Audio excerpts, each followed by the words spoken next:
Welcome to the Emancipate Your Mind podcast. I'm your host, certified religious transition and trauma recovery coach, Terry Hales. I help people step out of the shadows of religious fear and shame and embrace their authentic selves with love and empathy. If you're ready to throw off the shackles of learned binary thinking and explore a more nuanced approach to life, this is your playground.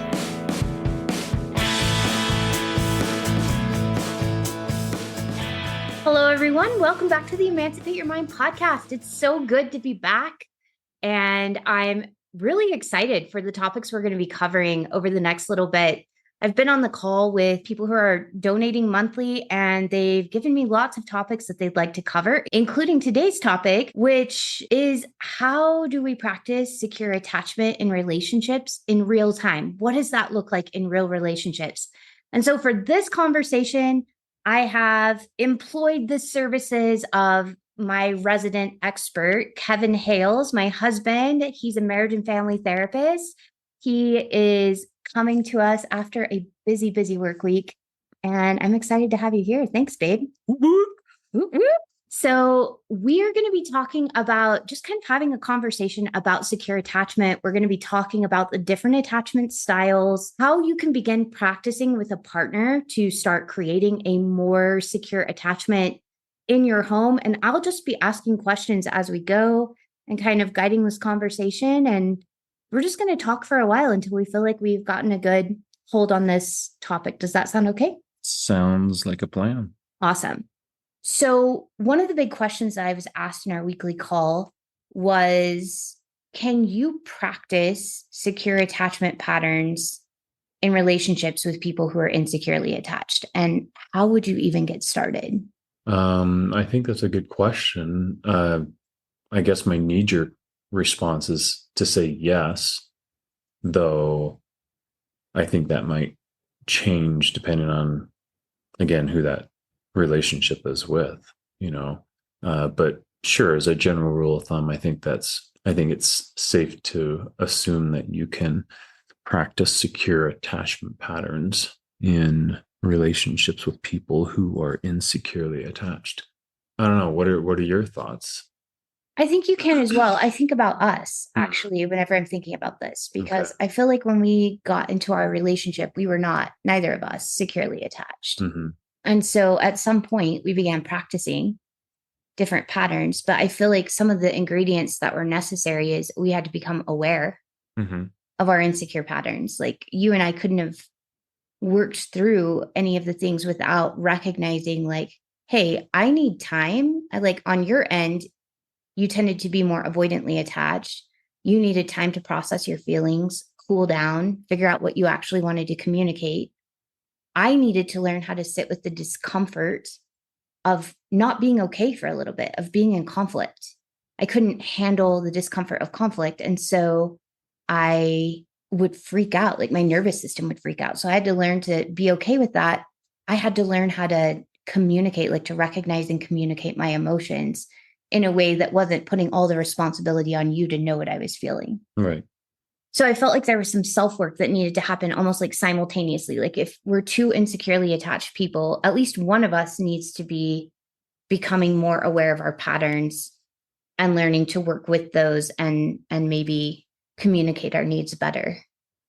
In a way. I mean, I guess now that I think about it, I, to a certain degree, can be that securely attached person for a lot of my clients, right? Because a lot of them will come in insecurely attached and not having good relationships, with people in the past. And it's interesting because sometimes I'll have women who have had nothing but bad relationships with men in the past, but they specifically want to meet with a man to help repair that, to help, I guess, see if that's, maybe it's an experiment sometimes to see if, that's always going to be the case or not. And so I think part of how we practice secure attachment in those situations is by having a firm and comfortable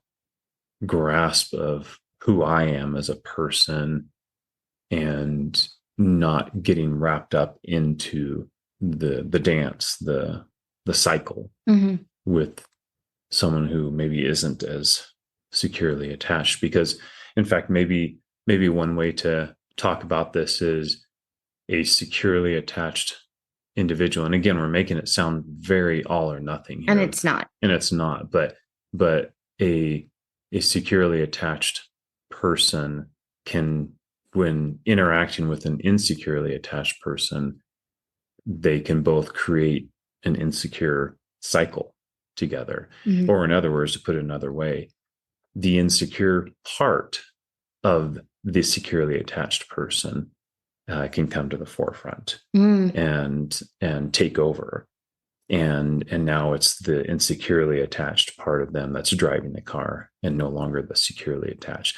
And maybe it's the securely attached part of themselves that's driving the car most of the time, which is why they would earn the label of being securely attached. But again, it doesn't mean that they never feel insecure. It doesn't mean that that part of them never comes to the forefront. Yeah.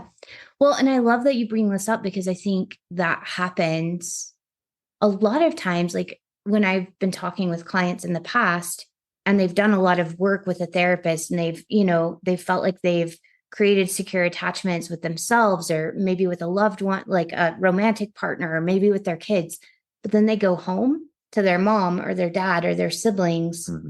Sometimes there's a lot of confusion about why this like insecure part comes up. And I think I love how you went into internal family systems there. The fact that we all have parts, that we might have the secure part that we've worked on, and maybe that's how we operate most of our life. But maybe when we go back to the, places where insecure attachment developed, or maybe when we're around somebody that we had a tumultuous relationship with before, that insecure part can come up. Or when we're around somebody who reminds us of those kinds of people, it can bring that up for us. Yeah, agreed. So one of the things that I wanted to cover is dealing with like big emotions, particularly when you have like that classic combination of an anxiously attached person and an avoidantly attached person. You've got your pursuer and you've got your withdrawer. We've talked about this in the past before, but when we're in conflict, or even when we're not in conflict, but just one of us is having big feelings, how do we co-regulate? How do we like work in the relationship to connect with one another when we're having conflict or big feelings? Like, what are some things we can do to make that a safer experience for people who maybe are in that dynamic where one of them is anxiously attached and the other one is avoidantly attached?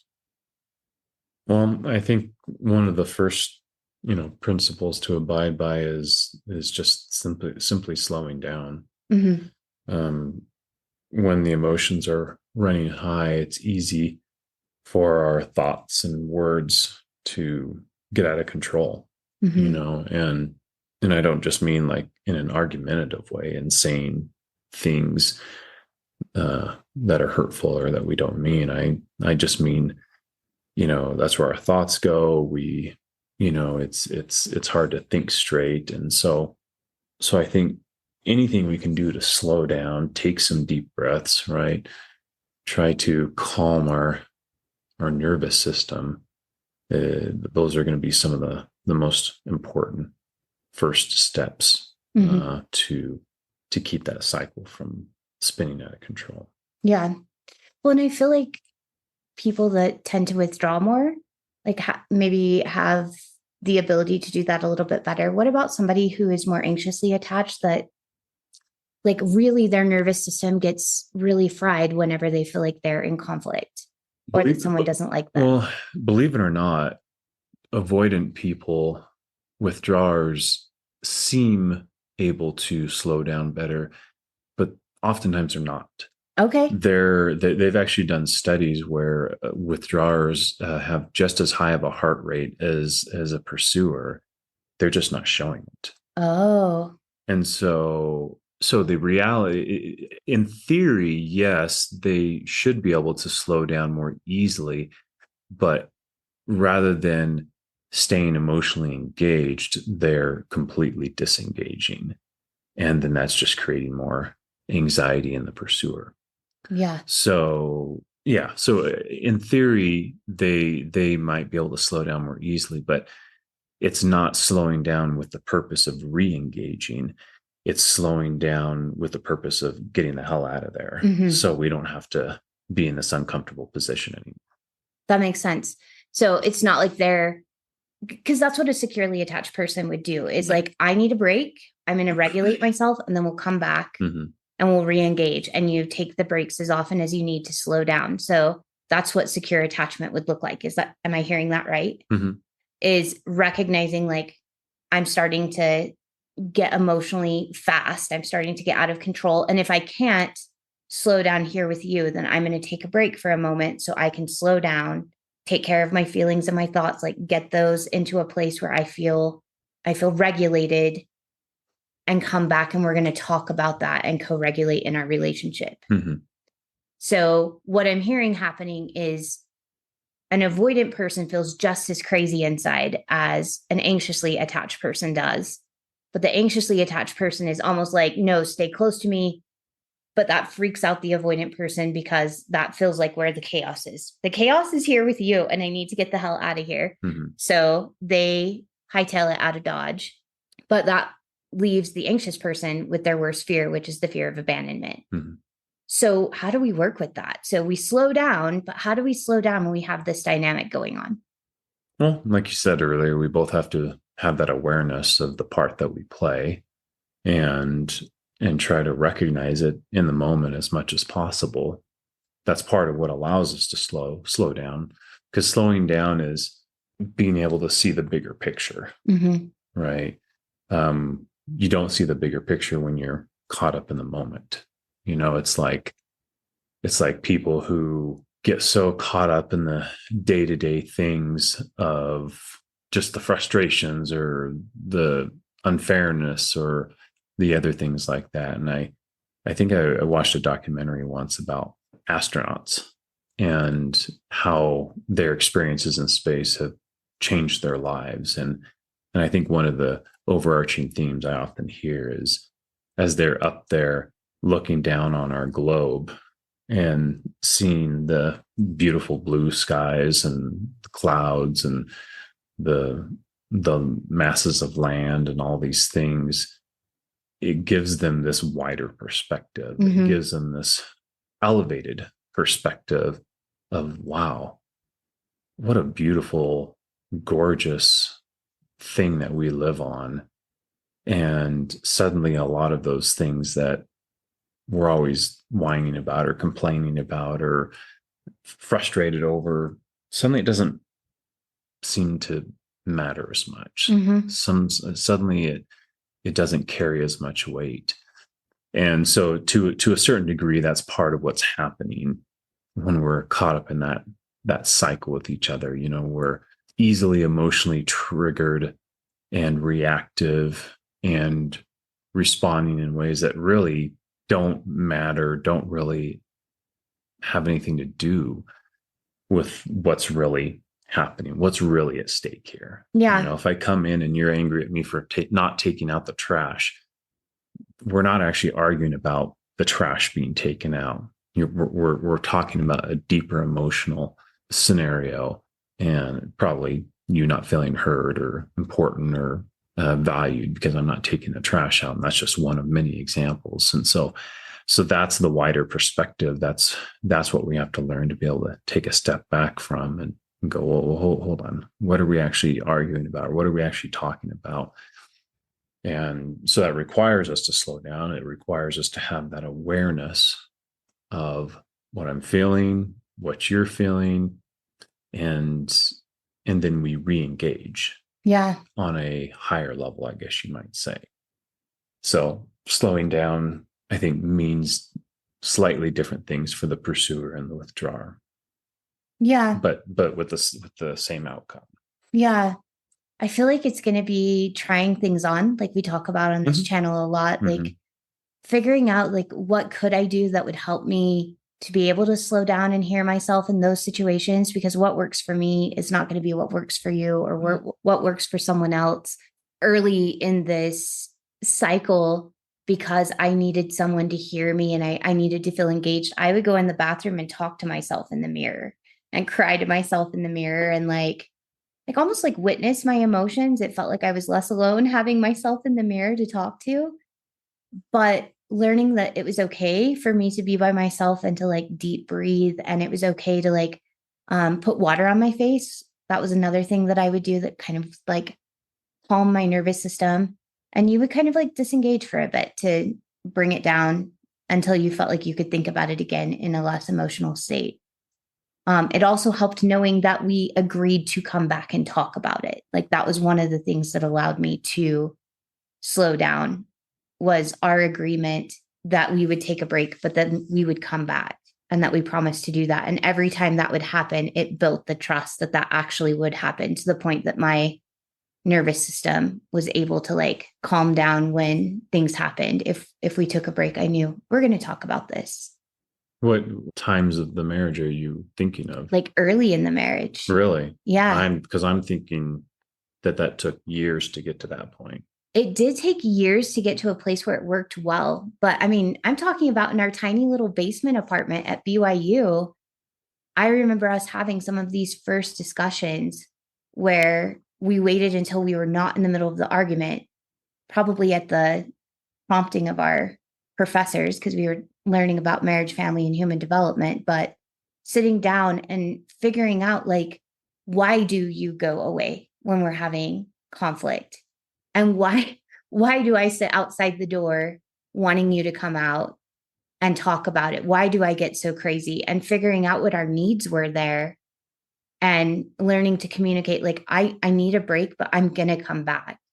And I need you to leave me alone while I have the break, because otherwise it just keeps me in this cycle. But yeah, we were having some of those discussions in our tiny little basement apartment at BYU. Yeah, because I thought I remember a lot of situations where we didn't come back and resolve things or work through things. Because I remember either outwardly or inwardly being very judgmental of you and kind of think, like when you would start to cry or get emotional, I would basically say, geez, you're a freaking basket case. And once you've gotten your crap together, maybe we'll come back and talk then, so it was because I was the quote unquote calmer one and not so emotional. And I think a lot of people tend to view the emotional person as the more out of control one, the one that needs to get their crap together, that needs to, straighten up and fly right. And so I think there was definitely a judgmental part. And I thought I remember you saying at times that, we didn't resolve things, or I wouldn't come back and talk to you. And so, oh yeah, it definitely was a pattern that we had to practice for years before I felt completely comfortable that if you took a break, we're going to come back. Right. Because your knee-jerk reaction was to run away and then sweep it under the rug. And my knee-jerk reaction was to like try to shake you and get you to talk to me until like I felt like we were okay, which didn't mean that we resolved the issue. A lot of time it was just, I think sometimes you'd just be like, we're fine, we're good, we're okay, just so I would calm down, but we didn't actually address what was going on underneath. Right. So what I'm hearing is learning to slow down. So really listening to yourself, like, what do I need in that moment? How can I provide that to myself? What can we negotiate together that will help us both feel like we can calm down in that moment? Does deep breathing work for me? Does some cold water or some warm water work for me? Does going out for a walk work for me? And then coming back, what would be the next step after slowing down? Well, I think the next step is having that awareness of what I'm feeling emotionally, what you might be feeling. So an emotional awareness, okay. I think would be the next step, because you can't have that emotional awareness if you're in a fight or flight state of mind. Yeah. So you slow down so that you can actually get to a place where you're cognizant again. What would you say to someone who really is out of touch with their emotions or doesn't really know what they're feeling, how do you start practicing emotional awareness? Well, I mean, one of the most impactful books I read was Living Like You Mean It. And I've often referred to that as kind of like an emotions 101 book. That was, I guess, the book that really helped me better understand emotion in general and my emotions in particular.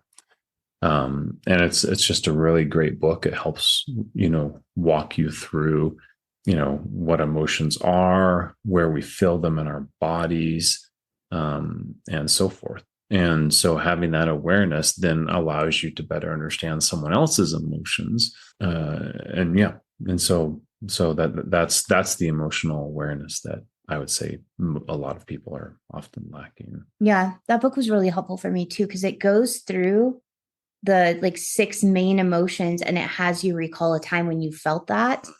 And does it have somebody observe you as well? No, that was just the way we did it. So Okay. yeah, I'm like, I don't know if they recommended that or that's just how we did it. yeah. No, it's just an exercise that you do with yourself. But I was reading it, and so I thought it'd be fun to do that with you. Yeah. So I remember you would revisit a time when you felt fear and just paying attention to your physiological responses. Like, what does your heart do? What do your hands do? What does your face do? Like, how do you feel in your body? Right. And just learning to be able to like get good at, or just like maybe have that first understanding of this is what fear feels like in my body. This is what happiness feels like in my body. This is what sadness feels like. This is what anger feels like. That was a huge one for me. And then for me, what I did is I started actually setting times on my phone to stop and pay attention to, did I feel any of those things in my body, so that I could learn the language of the emotions in my body more clearly. So those were some of the things that I started to do. And it took years to master that, until in the moment I could be like, I feel angry. That's what I feel right now. Instead of being like, hold up, I'm going to go sit with myself for 30 minutes and I will come back and I might have an answer for you, which is how it started, which is I feel something and it's big. And then you would slow down.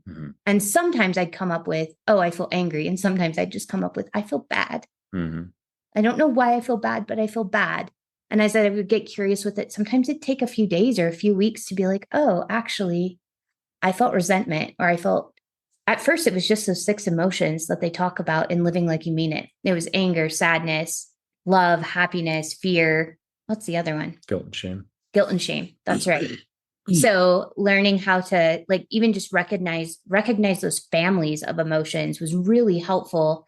And then from there, it's blossomed into, I'm not angry, I'm resentful. I'm not angry, I'm frustrated right now. I'm enraged. There have been times that anger doesn't cover it. I'm absolutely enraged. So being able to like just like distinguish between those for myself has allowed me to communicate better to you, to our kids, to my friends, to my family, what I need, what I'm feeling, and what the actual problem is, instead of just, oh, you didn't take out the trash. Right. Yeah. And then after that, so, okay, we've taken a break. We've gotten still and quiet with ourselves. We've given ourselves permission to sit with the discomfort of the fact that we're not okay. Sit with those feelings, figure out what's going on for us. Now we have to communicate that to one another. And I feel like this can get kind of touchy when we're used to either totally avoiding talking about our feelings, or we overshare our feelings, or we don't even know what we're feeling and we aren't allowed to have feelings. We just want to hear the other person's. How do we navigate having feelings, having needs, and sharing those with each other? How can we create a safe atmosphere to do that? Well, that's a complex answer to a complex question, because there's, of course, no simple, easy answer to that. Like a lot of things, there's a lot of factors that play into that. Yeah, I guess a big part of it is normalizing the experiences that we're both having. And again, that can be hard to do when we feel like I myself or you shouldn't be feeling something. And that's one of the things the book covers is that our emotions are not good or bad. They are just neutral. That everybody experiences emotion, and we don't make up the emotions that we're feeling. If we're feeling something, then we're feeling it. And oftentimes what we try to do is dismiss or we judge what we're feeling. And then that just complicates the whole process. Sometimes you'll hear some therapists talk about a bottom up versus a top down approach. So the way I have always envisioned that is if it's a top down approach, that's what I think most of us are often taking when it comes to our emotions. So the top down approach starts in your head and it goes down to the proverbial heart of our emotions. Technically, all of this happens in our head, but we often refer to the heart as kind of, our emotions. And so a top down approach means we start in our head and we go down towards our emotions. So if I'm feeling, I don't know, sad about something, then our brain, we start at the top, our brain, and our brain's like, well, why am I feeling sad? That's stupid. That's ridiculous. Well, I'm just, that doesn't even make any sense. There's nothing to be sad about. I just need to be positive. I just need to get over this. And so the top down approach basically means that our brain, our head, the cognitive, logical part of our head is judging our emotion.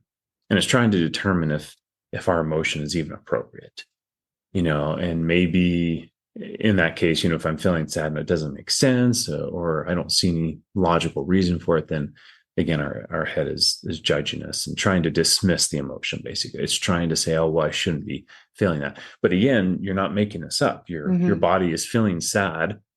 And so therefore we need to make space for that. And so that's what the bottom up approach is basically doing. It starts at your heart. It starts at the emotion and it's working its way up through our head.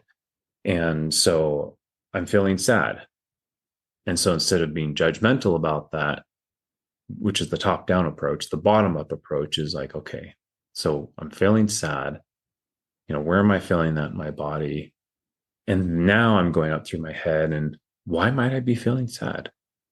And maybe, I can figure that out because the bottom up approach allows us to be curious, and curiosity cannot coexist with judgment. And so the bottom up approach allows us to be curious and we can explore that and go, well, why am I feeling sad? And maybe you can figure out why you're feeling sad. But guess what? Even if you can't figure out why you're feeling sad, you're still not dismissing the sadness. You're still making space for it. You're still validating the sadness, even though you don't understand it and you don't maybe have a good reason for why you're feeling sad. And because we can validate the emotion, because we can normalize that, then that allows the emotion to process itself through our body, and it no longer, holds us back and no longer weighs us down. So coming back to your original question, then that's where a lot of that starts. If I am being judgmental of your emotion, then we're not going to get anywhere. Because I'm sitting there judging your emotion or vice versa. And it's hard to progress. It's hard to have a sensitive conversation about emotions, about how we interpreted and saw and experienced things if we're judging each other. Well, and I don't know if you find this too. I find that a lot of the time when I get into judgment, it's because I feel like their emotion or their experience means something about me. When I can get out of that and I can be like, this emotion is like, it's theirs. Like, and it's valid, whether or not like the way they experienced it is the way I intended it or the way I experienced it, that we can have two completely different realities and that's okay. Right. So the way they experienced it is valid. Their needs are valid. And it doesn't have to elicit a shame response in me. And if it does, I can take care of it. Like I can recognize that shame response and take care of that. Right. So We slow down, we get curious about our own emotions first, learn how to label them and talk about them, and then we communicate them in an atmosphere where people remain curious. Mm-hmm. If you're doing this for the first time, how might you set the stage for this before the next big emotional thing happens? What kind of conversation might you need to have, or planning might you need to have before this happens? Your other question was, how do you do this before the next emotional thing happens? And what that made me think of is how people are often hesitant to discuss sensitive things when things are calmer and better, because they're afraid they'll fall right back into an argument and then things will be soured again. But that's the best time to try to have those conversations so that we can prevent that from happening again. But again, we have to be willing to engage on that level. Otherwise, if we're not, then the next time we do try to talk about this or bring it up, it'll be in the middle of an argument, and that's never going to end well. No, and we're both going to be in fight, flight, freeze, or fawn, right. And we're not going to have our problem solving hats on. Right. So we're not going to come up with good solutions. Right.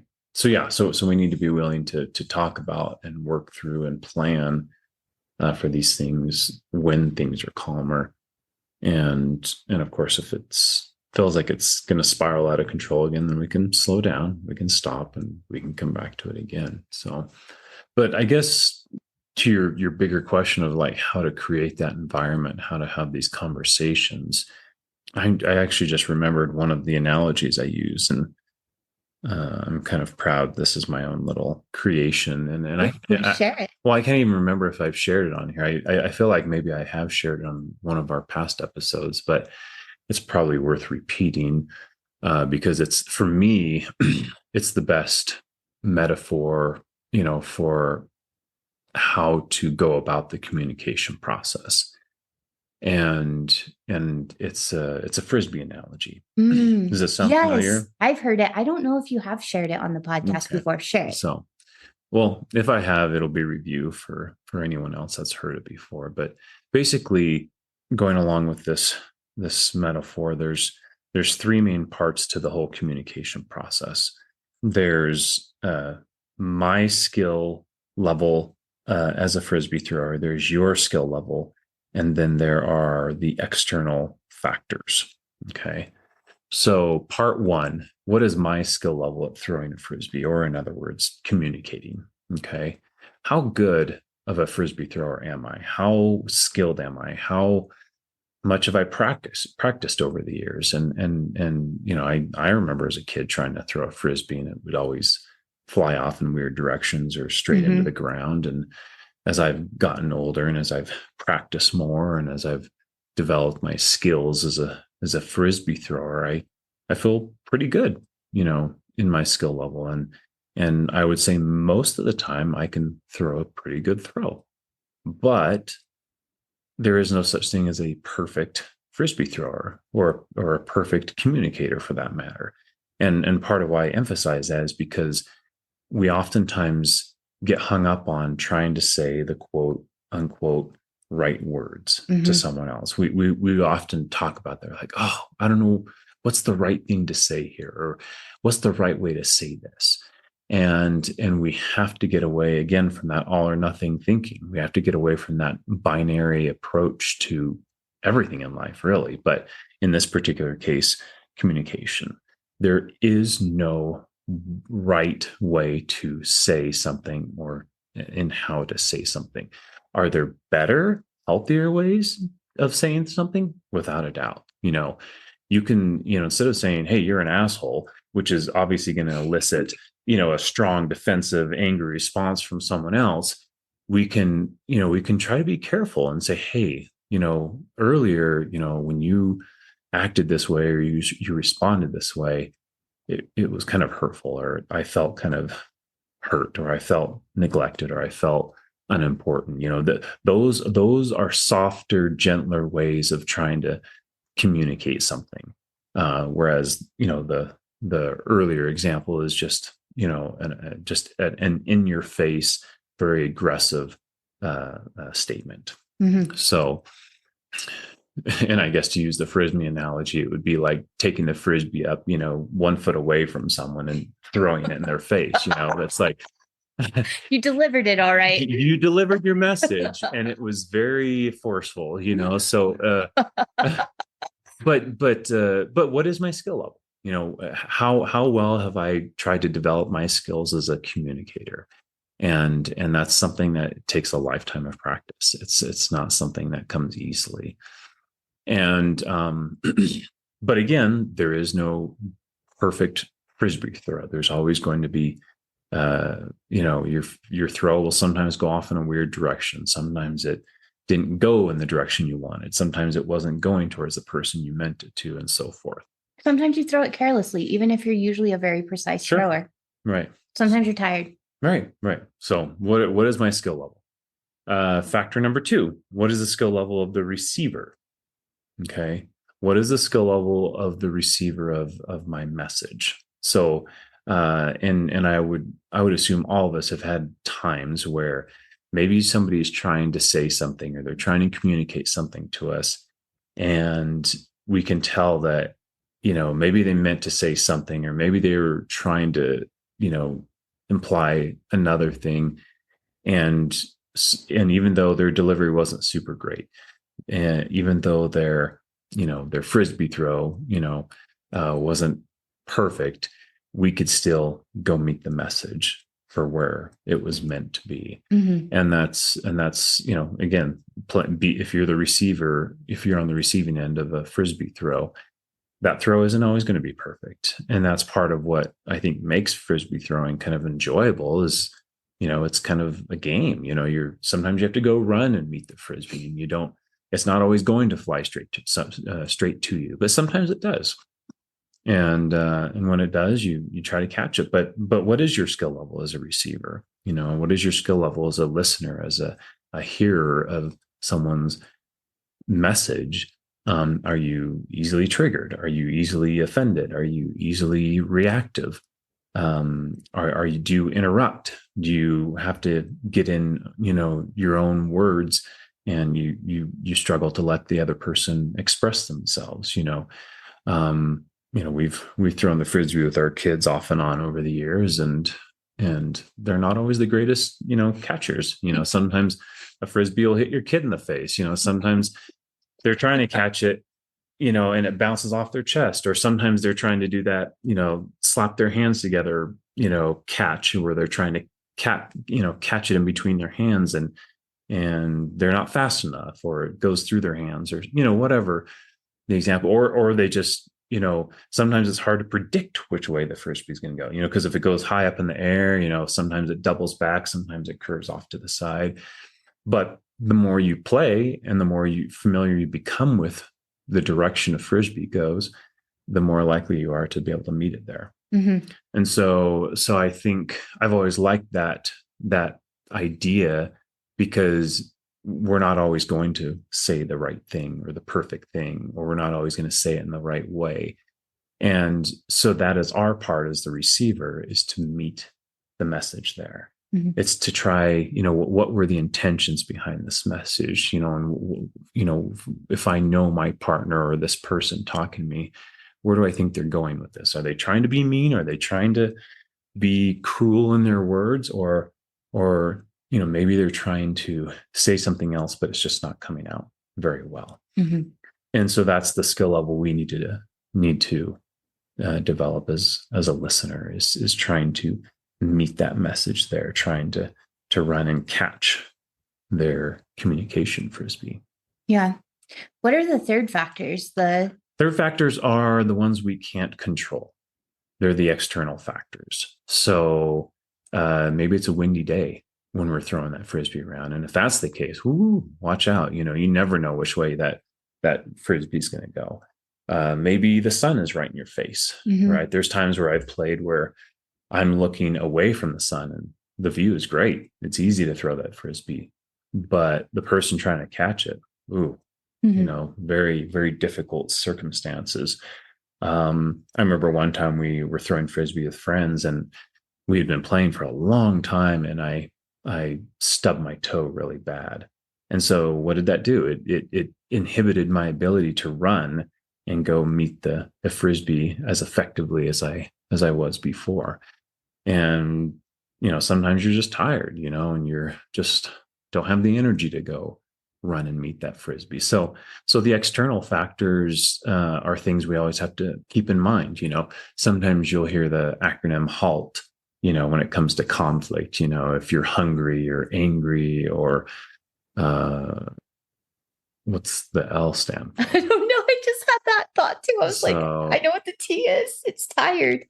Yeah, tired would be the T, and I don't know, maybe L is if you're being a loser. Don't hungry, angry, loser, tired. Yeah, no, I don't remember, but the idea is, we need to be careful about when we engage. I think we don't argue nearly as much as we did in the past, but I feel like most of our arguments would occur late at night. Late at night when we are exhausted. Yeah, we're exhausted. It's been a long day. We've had a long day of work, or kids, or who knows. And so being tired was always a big one for us. You definitely have a tendency to get hangry. I get so hangry, and I don't, interestingly enough, but yeah. So if you're hungry, that could be a factor. Maybe your blood sugar's low or whatever.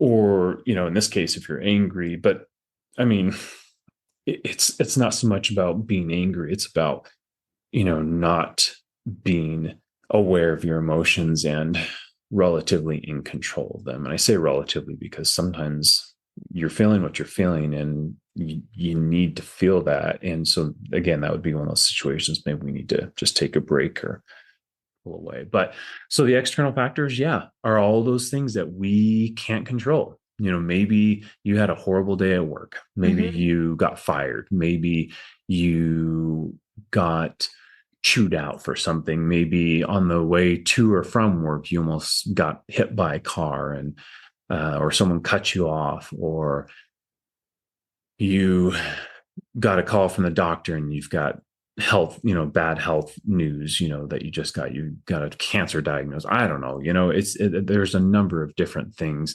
In fact, I was just talking to someone at work this morning, and she had a cousin who just recently died, and so she's trying to work, having that news, sitting in the back of her head, so there's all these different factors that we cannot control. You can't control the wind. You can't control necessarily the direction the sun is shining, but you can, control, if you're looking straight at it, maybe we both turn to the side so we can, have the sun at our side rather than totally in our face.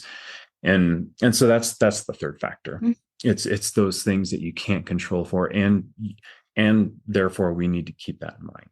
Yeah. If we are trying to have a conversation or an argument, and, maybe it's like, oh my gosh, it's 1 a.m. Maybe we pick this up tomorrow. Ignore that stupid biblical advice of never letting the sun go down on your anger or whatever. And so, yeah, maybe it's just super late, or, hey, you know what? I've had a really long and hard day. Can we talk about this later? Yeah. Or can we talk about it tomorrow, or whatever we need to do so that we are in a better state of mind? Yeah. I love that you bring that up, because I was going to say something about the whole don't go to bed angry thing too, because again, when we learn to slow down and we learn to sit in the discomfort of being in conflict, that we're not completely okay, but we'll get there. It makes it easier for us to go to bed, get the rest we need. And that alone is a slow down period. Yeah. So that we can talk when we're fresh and, we're emotionally stable. So because we have all these 3 different, aspects, what I'm hearing is like any of those could affect the way the conversation goes. Right. Because think about how nervous we are to have conversations sometimes, because we're often so wrapped up in trying to say the right thing. How often have we said that to ourselves? Oh, I wish I knew what the right thing to say was here. Or, oh, if I just said it this way instead. We're always thinking like there's this magic recipe for how I need to say something and what the right words are to say. And that's why it's really just a waste of energy to worry too much about those things. Yes, try to say things as nicely and kindly as possible, but using the Frisbee analogy, we have to take into account all of the different factors. So even if I say all the right things in the right way and deliver that perfect Frisbee throw, there is no guarantee it's going to land at its destination. Mm-hmm. There's no guarantee that the person is, in other words, going to hear the message I'm trying to send. There's no guarantee that they're going to interpret what I'm saying in the way I'm intending to. Mm-hmm. And that's why we can sometimes get so frustrated. We think we've got the right thing to say. We think we figured out how to approach something, and then it seems to all fall flat on its face. Mm-hmm. And then we get so angry and frustrated and irritated because it didn't work out the way I had planned. And so going back to your question about how to approach, these conversations and how to resolve conflict in our relationships, we have to make allowance for, again, the emotions that you and I are feeling, and make allowance for people to hear and interpret things in the way they are going to, and not try to control the other person and how they hear it. Mm-hmm. So we have to, so if you're expressing sadness or hurt, about something that I wasn't trying to make you sad or hurt about, it's not about me. It's about recognizing how you heard it that way, or you interpret it that way, or you experienced it that way, and being okay with that. Mm-hmm. Because it's not my job to control that. I'm trying to make allowance for the fact that, yeah, this is how you heard it, or this is how you experienced it. And that's okay. It doesn't mean that I somehow did something wrong. It doesn't mean that I somehow didn't deliver my message right. I threw that Frisbee as well as I possibly could. You tried to catch it as well as you possibly could. And now we're trying to, now we're having a slightly different conversation of maybe trying to validate and empathize and clear up any confusion that happened. Yeah. Well, and I love too the idea that, like, let's say I did throw the Frisbee the best that I could at that moment, mm-hmm. and it's received, and it felt like the other person felt like your tone of voice was off. Mm-hmm. And they said, hey, like, I don't like the tone of voice you're using. Maybe you weren't aware of that tone of voice. Being able to be like, oh, I mean, I was just talking with someone who said, we've grown so much. I can actually say to my husband now, I don't like it when you use that tone. Mm-hmm. And instead of him being like, what tone? What do you mean? Mm-hmm. He can stop and be like, oh, yeah, I'm sorry. I didn't intend to use that tone with you. Yeah. Well, one of the examples I'm sharing a lot recently was something that happened, I think a couple months ago. We were talking about something from our past, mm-hmm. and we were, as we sometimes do, right? We were talking about the past. We were talking about, gosh, what if we had done this differently, or what if we had decided to do this? And I think we all tend to do that. We think about the past. We think about, the different forks in the road that could have been taken. And I had made the comment to you in that discussion about how I wished I had pushed you harder to do something. Mm. And we wrapped up the discussion, and then it was either the next day or a couple days later, you came back to me, and you approached me and you said, hey, I had a question about, our conversation the other day. What did you mean when you said you wished I had worked harder at something? And so this is a great example of, and as a quick aside, that's something I'm always reminding my clients about too, is nobody has a perfect memory. Okay. And this is where a lot of conflict happens, is we think we remember something more accurately than the other person. Mm-hmm. And as long as we continue to dig in our heels, that my memory is more accurate than yours, we're going to continue to get, stuck in these conflict cycles. So in this example, you said, hey, what did you mean when you said you wished I had worked harder at blank? And so immediately I'm like, well, that's interesting. I don't remember saying that. Mm-hmm. But I also kind of took a moment and said to myself, but maybe I did.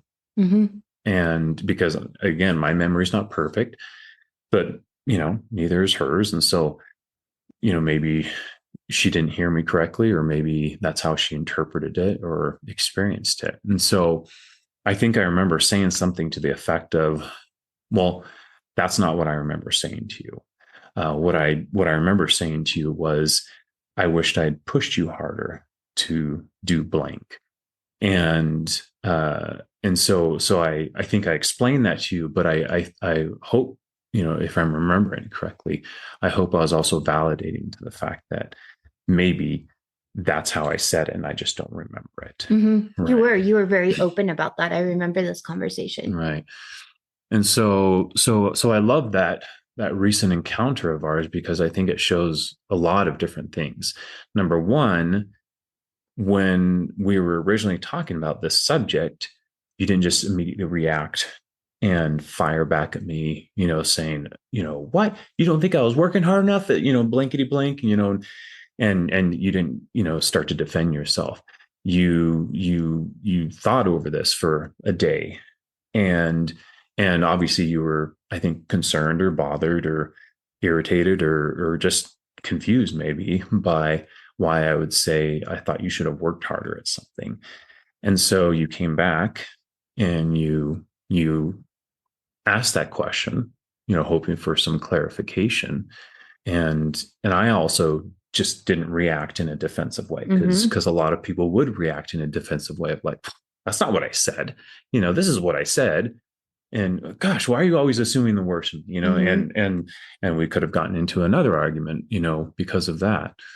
And so, and then that was me trying to validate again what you heard or experienced, while at the same time, not just saying, okay, all right, that's what I said, and just caving in, because I remember it differently.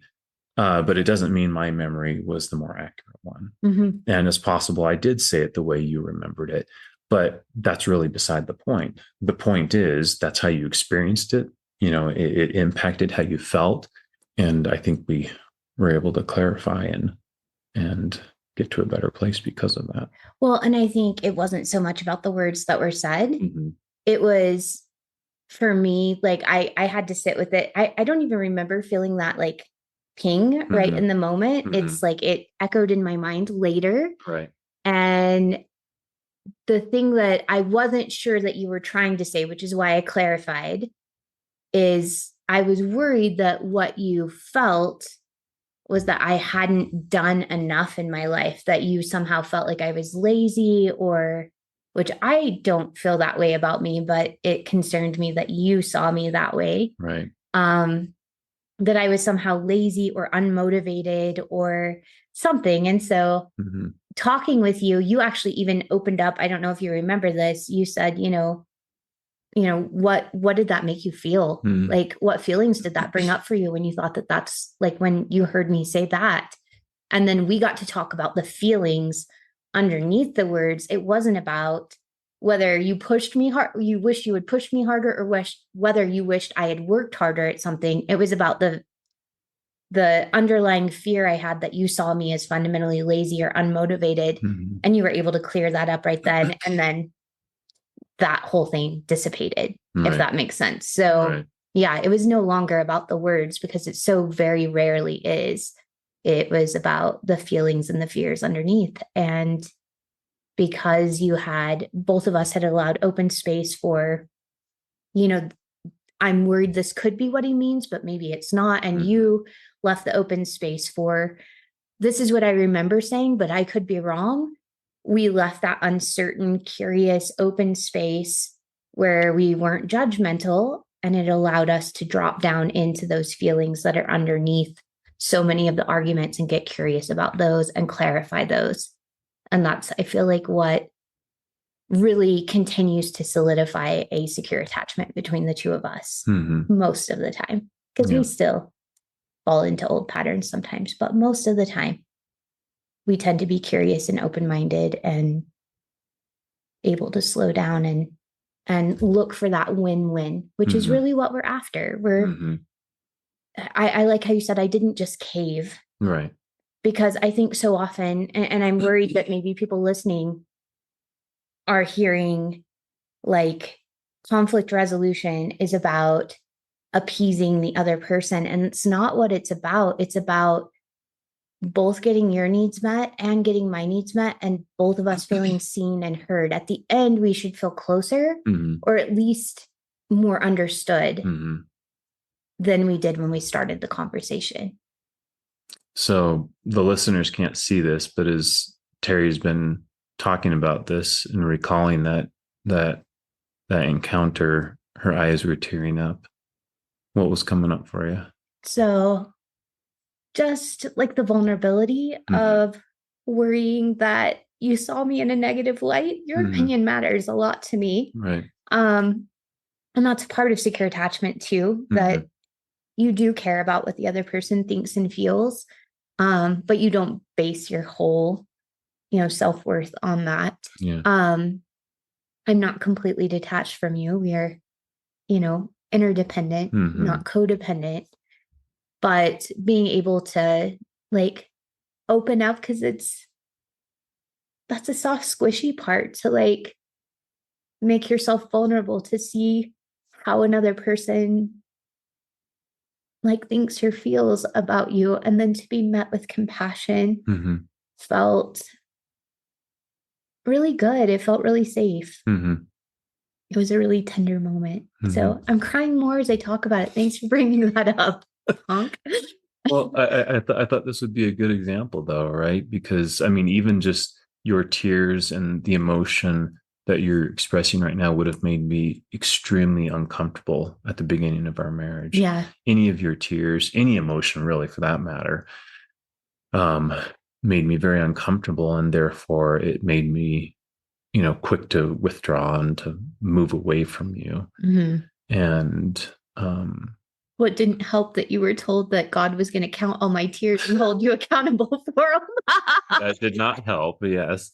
And it also didn't help that, I was a very emotionally immature person, and I fell into the traditional thinking that some emotions were good and some are bad.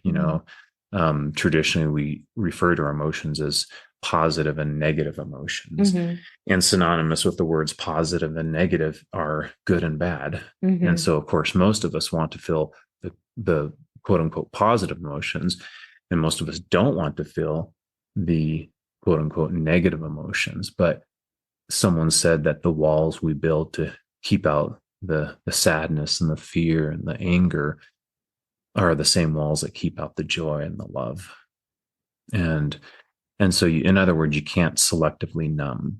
You need to be able to feel and make room for all the emotions, because they're not good or bad. They're neutral. and so, yeah, it's something we've worked hard to create in our relationship with each other. And it's not perfect, but it's leaps and bounds ahead of where it was at the beginning. And especially without religion, honestly. I mean, that was one of the biggest roadblocks to having that safe and secure relationship with each other, because we were constantly wringing our hands over the rightness and wrongness of certain emotions, or how we're discussing things, or how we're feeling, or any number of things. Or our wants and needs, even like where our wants and needs righteous or unrighteous. Yeah. We've come a long way. I like where we are. Yeah. So thanks for sharing and opening up about that. I think that's a good example, a good recent example for us, at least personally, about how to resolve conflict, or at least potential conflict. Conflict, and I think I've said this before, but again, it's worth repeating. And in fact, I'll say this a lot to my couples. Sometimes it brings some comfort, or at least understanding. What I often tell my couples is that conflict is evidence that we care for one another deeply.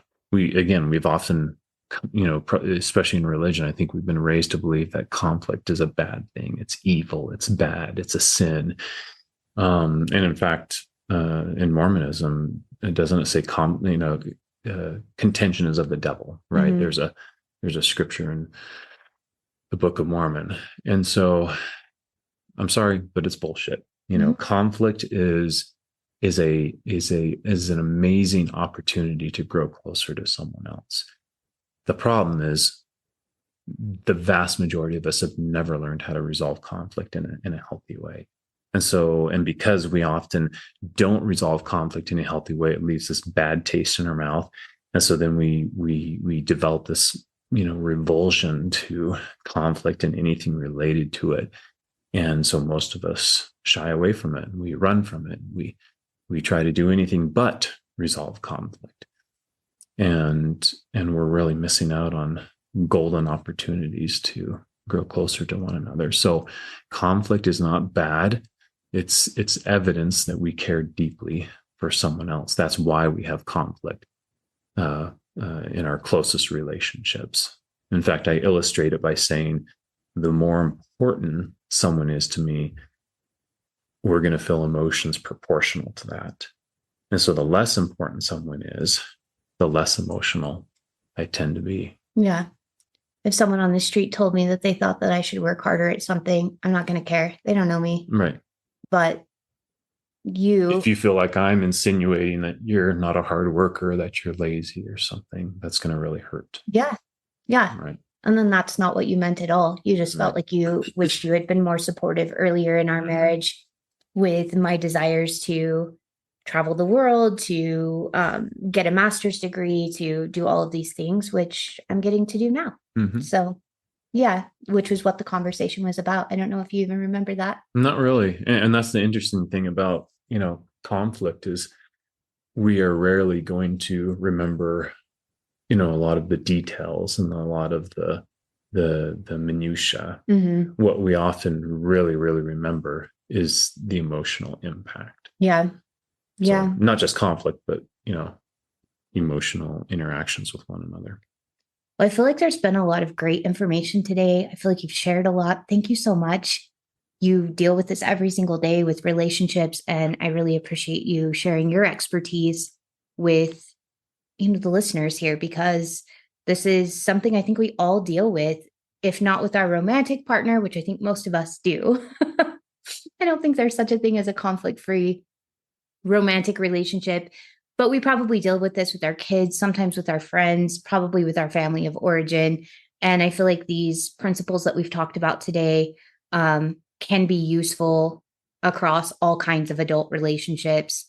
And even as, the adult parent in a parent-child relationship as well. So please, as you're listening to this, if you have questions, if something wasn't clear, don't hesitate to send me a message on social media. Or if you are one of the people coming to the live call, if you're a monthly donor and you're coming to the live call, or you're on the email list, the weekly email list, please send me questions, send me things that you want to hear more about, and we will work those into future episodes, as well as the Facebook group. I just put a message on the Facebook group because I start my master's degree in 2 weeks.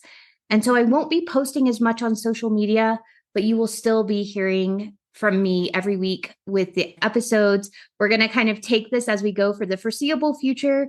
We're going to continue as we're going, and I'm going to have people like Kevin on the podcast sharing their expertise, kind of lightening that research workload on my shoulders as we talk about topics that are important for all of us. So feel free to please send me those messages. And Kevin, thank you again for meeting with me and sharing your expertise at the end of a very long work week. I love you. Love you. All right. I'll see you guys on the call on Wednesday, and we'll talk.